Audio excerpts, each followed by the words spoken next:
আসসালামু আলাইকুম। তো এই মাছগুলো আমি ধরে নিয়ে আসছি আজকে চাই দিয়ে।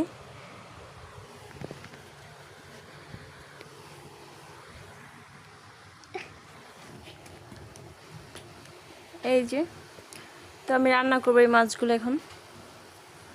আলু দিয়ে মলা মাছের চচ্চড়ি করব। কাঁচামরিচ পেঁয়াজ কুচি দিয়ে দিলাম আমি। তারপর দিয়ে দেবো আমি মরিচ গুঁড়া, হলুদ গুঁড়া, ধনিয়ার গুঁড়া, লবণ, তেল দিয়ে ভালো করে মাখিয়ে নেব আমি।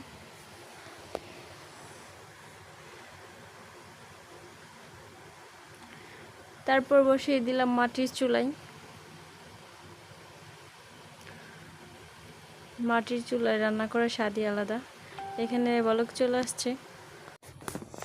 তো আমি ঝুল রাখবো না, শুকায় একদম চড়চড় করে ফেলবো। এই যে ফাইনালি আমার তরকারি রেডি। মলা মাছের আলু দিয়ে চচ্চড়ি। কেউ খেতে চাইলে চলে আসবেন আর এইভাবে রান্না করে খাবেন। আল্লাহ হাফিজ।